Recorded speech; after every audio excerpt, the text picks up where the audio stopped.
ইসলাম অমুসলিম মাতা পিতার সাথেও ভালো আচরণ করতে হবে। মাতা পিতা যদি অমুসলিম হয় তারা ফেলে দিতে পারবেন? পারবেন? আমার লালমনিরহাটের ভাইরা, অনেক হিন্দু ছেলে আমাদের হাতে শাহাদা পড়ে মুসলিম হয়, কিন্তু ওর মা মুসলমান হয় নাই, বাবাও হয় নাই। এরকম আছে না নাই? তো ও হয়েছে মুসলিম, মা বাপ হিন্দু, এখন মা বাপ কি বাদ? হ্যাঁ, মা বাপ বাদ দেয়া যাবে? যেই মা আপনার 9 মাস 8 মাস পেটে ধারণ করলো, আপনার মায়ের নার ছেঁড়া ধন, আপনি ওই মারে বাদ দিতে পারবেন? যে মায়ের বুকের তাজা দুধ খেয়ে আপনি আজকে বাড়ন্ত তাজা তরতাজা, ওই মারে বাদ দেয়া যাবে?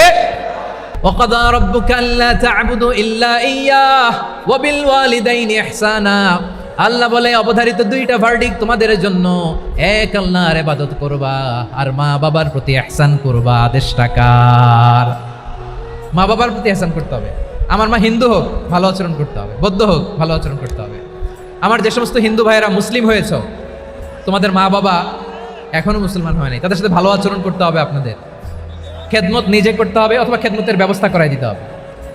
মান্থলি যে খরচ লাগে এটা দিতে হবে। আরে তুমি এখন মুসলিম, তোমার মা বাবা হিন্দু, এখনই তো সুযোগ ইসলামের সৌন্দর্য দেখানো। এখন মা বাবা যদি দেখে আরে এটা হিন্দু থাকতে তো বদমাইশ ছিল, বেয়াদব ছিল, কি এমন ধর্ম সে গ্রহণ করলো যেটা গ্রহণের সাথে সাথে সে পাল্টে গেল? কি এমন ধর্ম সে গ্রহণ করেছে যেটা তার জীবনকে আলোকিত করে দিয়েছে? নসিব ভালো হলে তারাও কালিমা পড়ে মুসলমান হয়ে যাবে।